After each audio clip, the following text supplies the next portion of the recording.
हम बहुत ही आज भाग्यशाली हैं। हमारे साथ है इस पॉडकास्ट में हिज होलीनेस भक्ति पद्म सौरभ प्रचारक स्वामी महाराज। हरे कृष्ण। हरे कृष्ण। तो यहाँ पे महाराज एनवीसीसी में आए हैं और अभी 2 दिन पहले महाराज का संन्यास दीक्षा हुआ है। तो हम बहुत धन्यवाद देना चाहते हैं महाराज को हमारे इस पॉडकास्ट में आने के लिए। हरे कृष्ण। तो महाराज थोड़ा सा हम आपके बारे में जानना चाहते हैं कि कैसे आपका जन्म कहाँ पे हुआ और आपके फैमिली में कौन कौन रहता था। मेरा जन्म मैसूर में हुआ 1973 में। बड़ा धार्मिक परिवार में हुआ है, मध्य संप्रदाय में हुआ है, मध्य ब्राह्मण परिवार में हुआ है। तो वैसे तो मेरे पिताजी जो है वो आंध्र प्रदेश के हैं और मेरी मदर जो मैसूर की है। तो मैसूर में ही बचपन में रहा, सेकेंड स्टैंड तक रहा। तो रोज मंदिर जाया करता था, मेरी ग्रैंड मदर लेके जाती थी। मेरी ग्रैंड मदर ने बहुत सारा भक्ति दिया मुझे। बालाजी मंदिर जाते? बालाजी मंदिर। तो हाल ही में पता चला, हाल ही मतलब 8-10 साल पहले जब मैं मैसूर गया था तो पता लगा वो मंदिर का इतिहास के विषय में। इस बालाजी मंदिर में जाया करता था। वो जो विग्रह है, बालाजी मंदिर का विग्रह जो है, वो स्वयं रामानुजाचार्य ने स्थापना किया था। वो स्थापना किया था मेलकोट के नजदीक में, लेकिन बाद में भगवान एक भक्त के सपने में आया ने कहा कि मुझे दर्शन करने के लिए कोई आ नहीं रहा है, इसलिए मैंने मैसूर में स्थापना करी। मेलकोटे से मैसूर में है। बड़ा ऐतिहासिक है, लेकिन बचपन में मालूम नहीं था, मंदिर में खेलते थे। तो ऐसा लगता है कि उनकी कृपा से ही कोई भी कृष्ण भक्ति मिला है। तो कभी कभी बच्चों को देखता हूँ कि मंदिर में इधर उधर भागते रहते, घूमते रहते, हरे कृष्ण बोलते हैं या प्रसाद के लिए बैठे रहते हैं। तो मुझे वो दिन आते मैं भी ऐसे करता था। तो मंदिर जो है वो बालाजी मंदिर जो है, श्रीनिवास वेंकटेश्वर मंदिर जो है, मैसूर गुंडीकपल में है। तो वो मंदिर बालाजी मंदिर रामानुजाचार्य ने स्थापना किया और उसका जो भोगला महाप्रसाद है उसके लिए मैं तरसता था। रोज शाम को ही था, ऐसा एक भी दिन नहीं वो मंदिर नहीं गया। तो आपकी ग्रैंड मदर आपको लेके जाते थे? ग्रैंड मदर लेके जाते थे। और आपके बाकी के भाई या बहन वो नहीं आते थे आपके साथ? मेरा छोटा भाई है और एक है मेरी मौसी का और एक लड़का है। 3 भाई जैसे थे। मेरे से 4 साल छोटे दोनों भाई। और खूब तो सब जाते थे साथ में मंदिर, बड़ा ये धार्मिक परिवार था। तो महाराज आपने बचपन 1973 में जन्म हुआ आपका मैसूर में और आपका फैमिली मध्वा संप्रदाय से कनेक्टेड था। तो फिर आपके घर में ऐसे क्या क्या रिचुअल्स या ट्रेडिशंस थे जो कि मध्वा संप्रदाय से कनेक्टेड थे और उससे आपका और भक्ति में आपको पुष्टि मिली? तो रिचुअल्स तो मेरे फादर के साइड में बहुत निष्ठा से करते थे। एक ग्रैंडफादर के भाई इत्यादि रिलेटिव्स में रिचुअल्स क्या थे मुझे इतने याद नहीं है, लेकिन रिचुअल्स बहुत थे मध्य संप्रदाय में। अनफॉर्चुनेटली सिद्धांत को सिखाने वाला कोई नहीं था। फिलॉसफी सिखाने वाला नहीं था। बुक्स थे निश्चित रूप में हमारे घर में, मध्वाचार्य वेदांत सूत्र का भाष्य BN के शर्मा के द्वारा लिखा बुक्स थे, कोई पढ़ता नहीं था। भगवदगीता भी थी मध्वाचार्य का। और खास करके सबसे ज्यादा प्रभाव जो है मेरी मदर का रहा। मेरी मदर जो है वो राघवेंद्र स्वामी, उनके बहुत बड़े भक्त है। मध्व संप्रदाय में महान आचार्य थे राघवेंद्र स्वामी। मंत्रालय में राघवेंद्र स्वामी। हर साल उडुपी जाना, हर साल मंत्रालय जाना, ये निश्चित था। और उनके प्रति श्रद्धा बचपन से ही मेरी मदर की वजह से है। बाकी जितने भी है वो रिचुअल्स करते थे, जो भी फेस्टिवल्स है, मकर संक्रांति हो, उगादि हो, और बहुत पारंगत थे ज्योतिष शास्त्र में। जैसे हमारे रिलेटिव में एक तो थे और उनका जो उगादि के समय में ज्योतिष के ऊपर प्रवचन देना और रामायण के ऊपर खास करके। आपके घर में सत्संग होता था? घर में नहीं, घर के नजदीक में मंदिर है, उधर सत्संग हुआ करता। और खास करके बचपन में मैसूर में था, नजदीक में हमारे गुरुकुल था, उधर कुछ वेद मंत्र सिखाते थे। तो आप हरिवाई स्तुति वगैरह सिखाते थे। ओके। तो बाद में जब मैं तेनाली शिफ्ट हुआ, आगरा शिफ्ट हुआ, बाद में सब छूट गया। तो फेस्टिवल में भाग लेना था, कुछ नहीं था। तो गुरुकुल में आपने कितने साल वहाँ पे गए? गुरुकुल ऐसा था कि उधर रहने वाला गुरुकुल नहीं था, अच्छा। वो मठ था, उसके अंदर जाना, उधर वेद सिखाते थे। उपनयन के बाद करीबन 1 साल तक जो है वो कुछ अभ्यास हुआ, फ्री ऑफ कॉस्ट। हाँ, जो एक मठ है। ओके। और आपके पिताजी का कैसा था? वो भी धार्मिक थे माँ के जैसे, या उनका थोड़ा अलग झुकाव था? और मेरे पिताजी पक्के भौतिकवादी थे। और क्या करें। तो किसी भी इसमें भाग नहीं लेते थे, उत्सव में, फेस्टिवल में? नहीं, हमको कुछ ज़्यादा पॉलिटिक्स में ज़्यादा ध्यान। ओके। तो माँ आपकी धार्मिक थी और उनसे ही आपको ये भक्ति के संस्कार मिले। तो फिर आप जैसे बड़े हुए तो आपने स्कूलिंग कहाँ पे की और फिर कॉलेज कहाँ पे स्टडी की? स्कूलिंग तेनाली में किया, तेनाली 10th स्टैंडर्ड तक किया। उसके बाद +2 तेनाली के नज़दीक में रेजिडेंशियल कॉलेज है, नॉन रेजिडेंशियल कॉलेज बड़ा फेमस है, ओके। उसमें किया। उसके बाद मरीन इंजीनियरिंग कॉलेज में एडमिशन लिया कलकत्ता में, ओके। After 12th। ओके। तो 3rd ईयर में जब कलकत्ता में पढ़ाई करता था उस समय में इस्कॉन के संपर्क में आया। हमारे कॉलेज में एक प्रोग्राम हुआ था, दायराम ने लिया था प्रोग्राम। और उस समय कलकत्ता में जो यूथ फोरम था, भक्तिवेदांता यूथ सर्विसेज करके था, तो उसका नेतृत्व करते थे गौरंग प्रभु, इटालियन गौरंग। अच्छा। इटालियन मुंबई गौरंग प्रभु। ये 93 की बात है। ओके।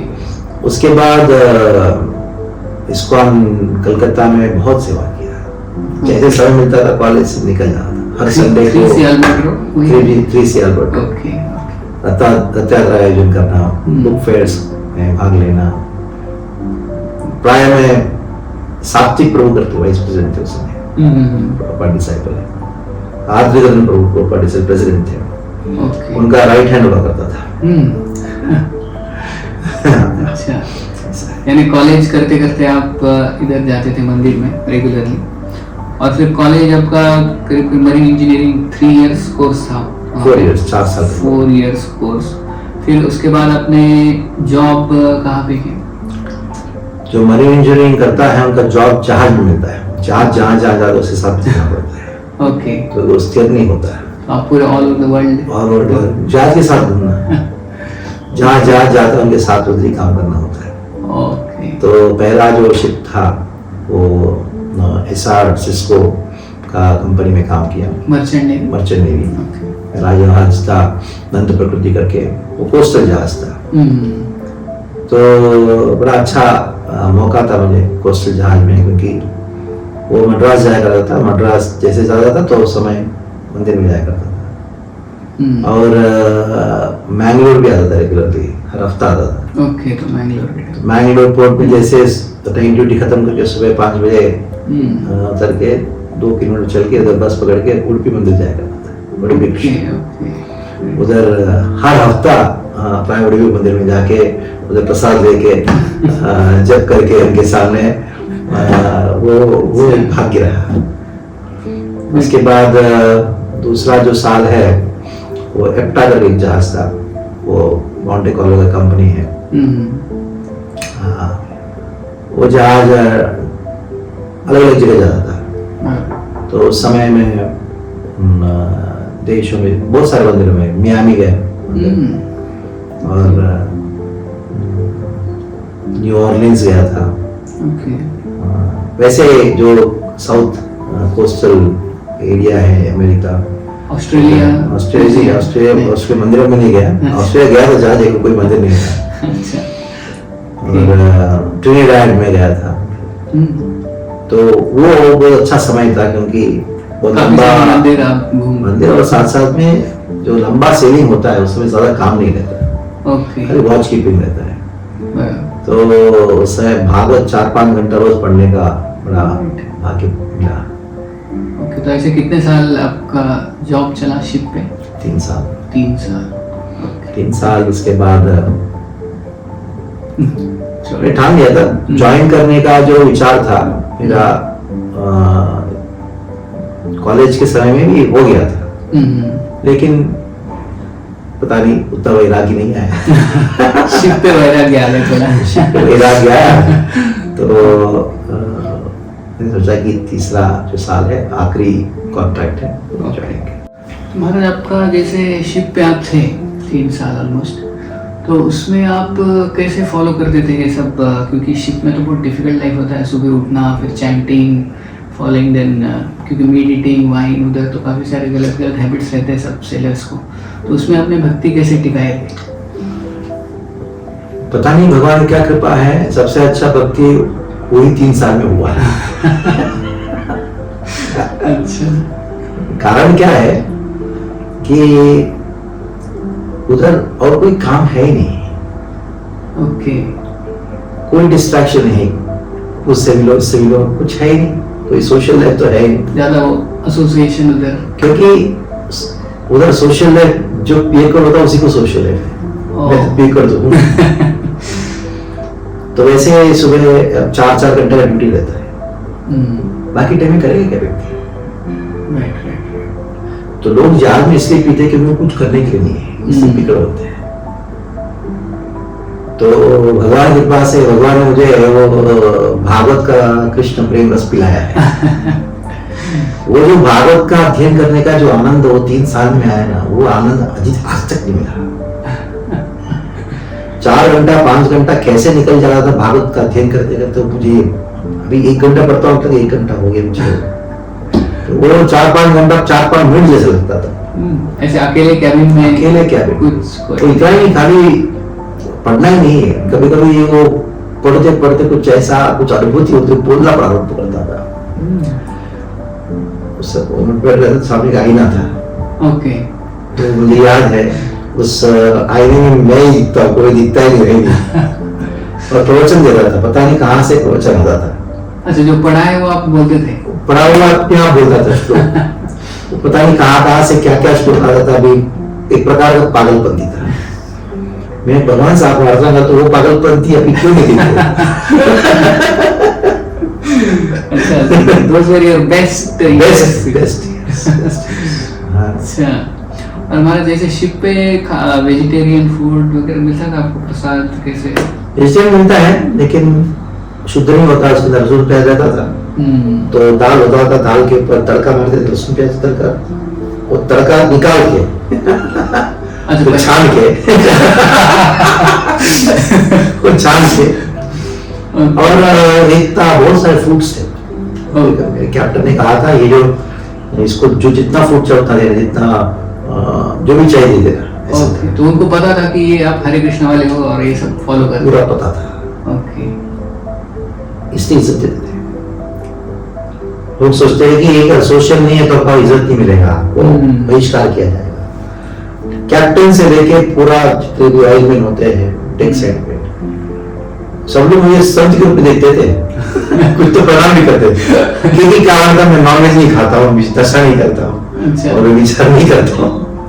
एक तो ऑयल में मुझे कहा कि मेरे उनका करीबन 50 साल से सेविंग कर रहा हूँ, वो 12 साल का था तब से सेविंग कर रहा हूँ, 50 साल का सेविंग बहुत समय से। मैं कहा कि हम बहुत बड़ा कंपनी में किए।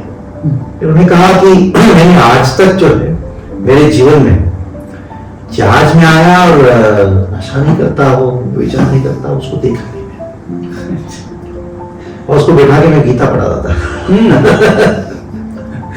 तो वो भक्त बन गए थोड़ा, पता नहीं क्या होगा, लेकिन क्योंकि मुझे कोई अपनी सहारा चाहिए, कोई सुनने वाला कुछ।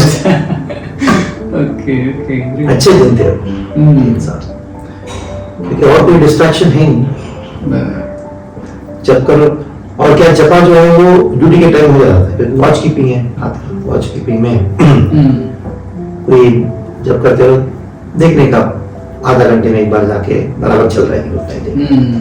अच्छा, नाइट ड्यूटी था आपका? नाइट ड्यूटी 4 घंटे, सुबह दिन का 4 घंटे, बाकी समय फ्री। तो आपको प्रभुपाद का जलदूत याद आया होगा, कैसे प्रभुपाद गए थे जलदूत पे। ग्रेट। तो फिर आपने जॉब करके फिर आपने मंदिर भी जाते थे साइमल्टेनियसली, उधर भक्तों के साथ संग लेते थे। फिर बाद में आपने ज्वाइनिंग जो था वो कौन सी ईयर में हुआ, और फिर पेरेंट्स से कुछ अपोजिशन हुआ ही नहीं उसमें? हाँ 97 में ज्वाइन किया मैं। एक फ़ोन कॉल किया मैंने पिताजी को कि मैं भी इसको ज्वाइन कर रहा हूँ, घर नहीं आ रहा हूँ। तो मेरे पास जो पैसे थे उस समय मुझे याद है $16,000 थे मेरे पास में। $8,000 मैंने पिताजी को भेज दिया और 8,000 मंदिर में ज्वाइन किया था।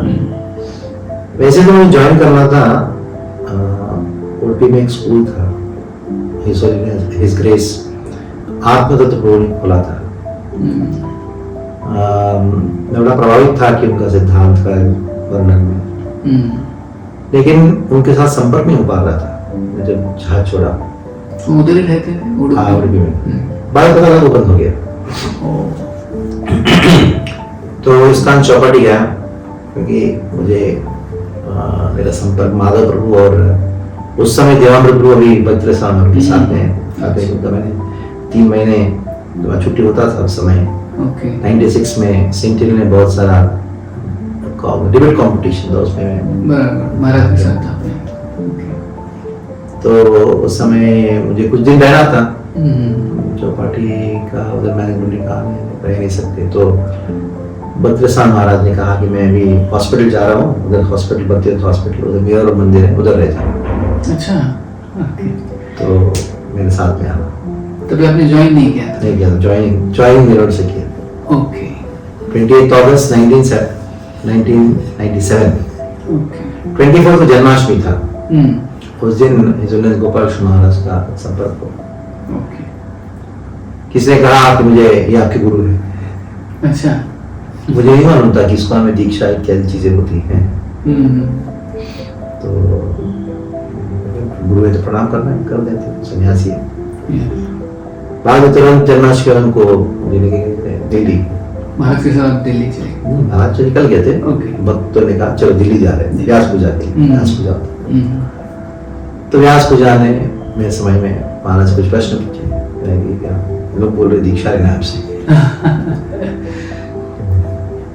तो मैंने कहा कि ठीक है। तब मैंने प्रश्न पूछा उनसे किससे लेना चाहिए। तो उन्होंने कहा जिससे तुमको प्रेरणा मिलती है उनसे लो, और जो जिनके साथ तुम्हारा संपर्क हो सकता है उनसे लो, और जो तुम्हारे प्रति कंसर्न है उनसे लो।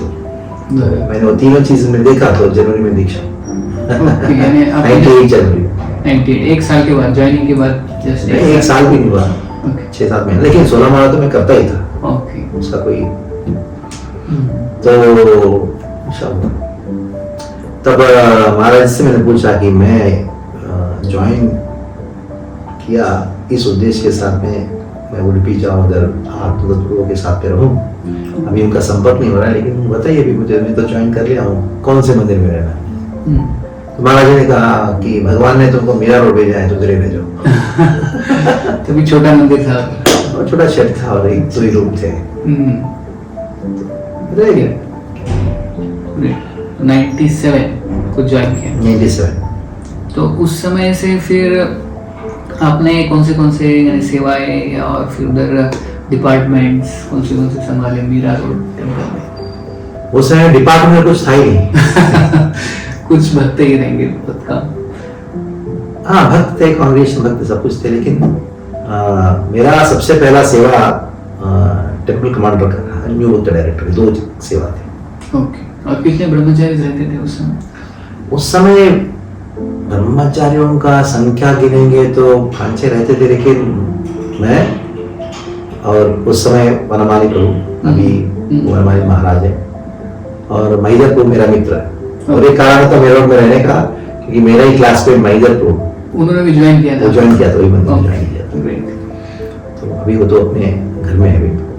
तो 3 मेन थे, 3 भक्त थे 98 में। तो मैं न्यू बुद्ध डायरेक्टर बना और टेम्पल कमांडर 2 सेवा।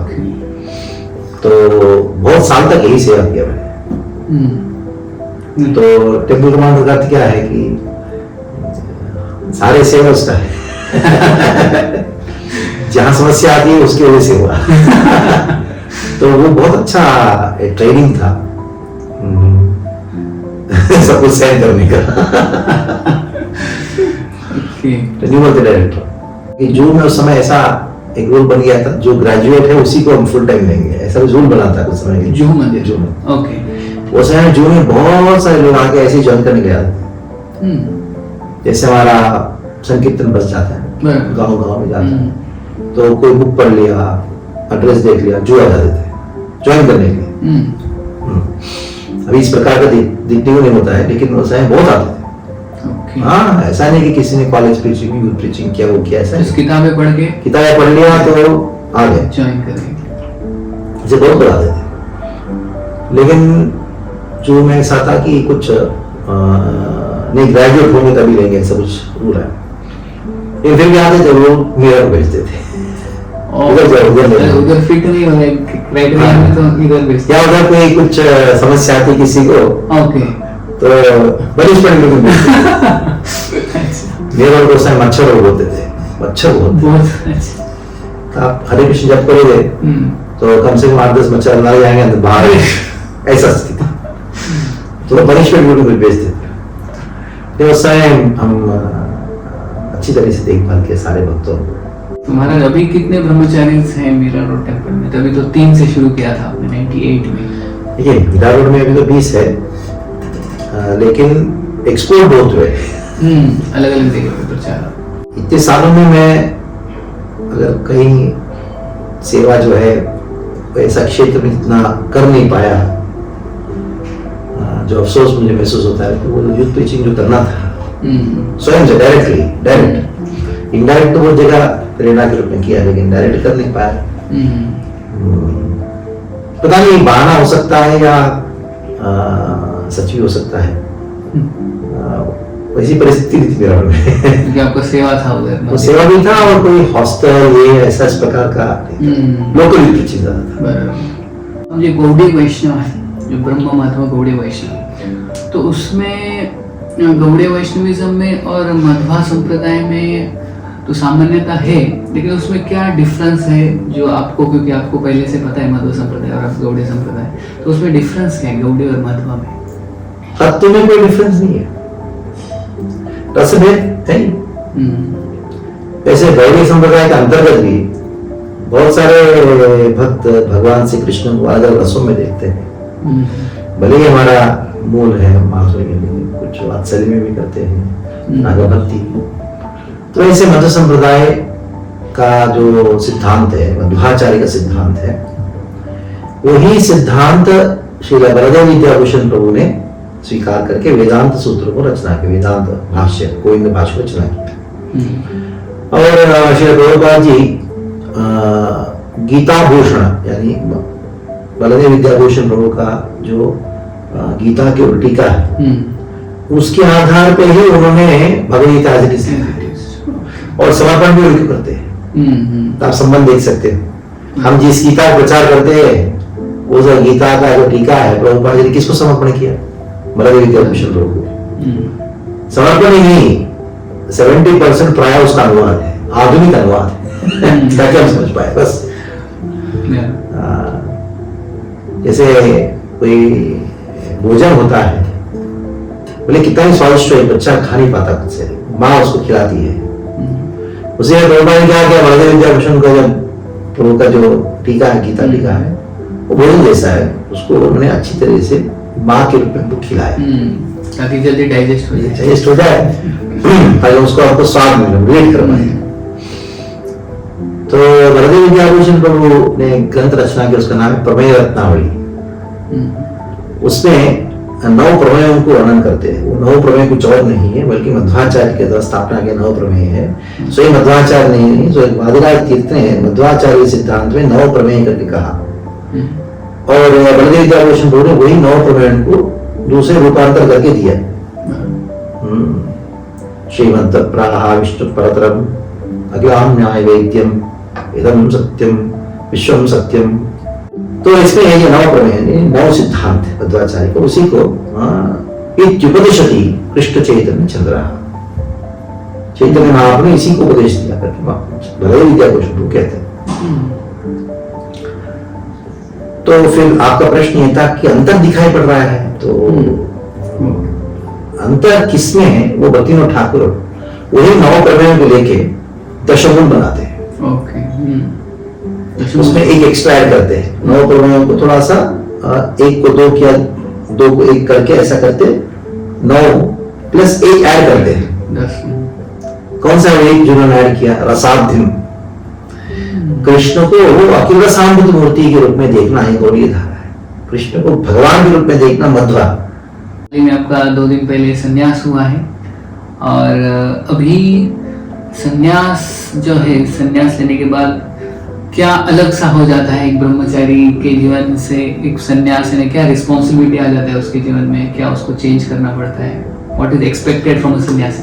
तो अगर आपको याद हो सुबह क्लास में कहा यही प्रश्न जब आप पूछ रहे हो ना, भी पिछले 2 दिन में कम से कम 10-15 लोग पूछ चुके हैं। मेरा एक ही जवाब रहा, भगवदगीता एज इट इज और कमलोचना एज इट इज। चेंज किसमें? नाम में चेंज है, परिवर्तन है, और एक्स्ट्रा आया है अभी। सेवा तो वही है, वही है। कि एक दिन में कोई अलग व्यक्ति हो जाता है क्या? इसलिए मैंने कहा कि सब भक्तों को जैसा आपका मेरे साथ संबंध है वैसे रखना, उतना ही प्रेम रखना, क्योंकि कुछ के जो पदवी या ऐश्वर्य या कोई प्रभाव, उसके वजह से दूरी, संबंधों में दूरी होती है, वो नहीं होना चाहिए, क्योंकि हम गौड़ी धारा में है। तो कोई अंतर नहीं, वैसा का वैसा है। जैसे एक माँ के लिए बच्चा कितना ही बड़ा हो जाए, कुछ भी हो जाए, वो प्राइम मिनिस्टर बन जाए, तो माँ तो बच्चे को बच्चे के रूप में देखती ना। अन्य लोगों में देश के लिए आवश्यकता है, वो देश के लिए प्राइम मिनिस्टर है, लेकिन घर पे तो बच्चा है। ऐसे भक्त जो है हमारे परिवार है, तो वो मुझे ऐसे ही देखे। और हमारे दर्शकों के लिए एक फाइनल मैसेज, जब सम शॉर्ट मैसेज हमारे युवकों के लिए। जीवन स्वरूप को कृष्ण नित्य दास, कृष्ण की सेवा के अलावा कुछ भी करोगे उसको कोई काम का नहीं देगा, बस everything is useless if you don't serve Krishna. कुछ भी कोई भी कार्य हो और कृष्ण की सेवा के रूप में नहीं होता है, उस सारा कार्य जो है हमारा दुख का कारण होता है। जैसे आपकी प्रवृत्ति है, जैसे आपकी क्षमता है, कृष्ण की सेवा में लग जाओ। बहुत बहुत धन्यवाद महाराज, समय दिया। हरे कृष्ण। हरे कृष्णा।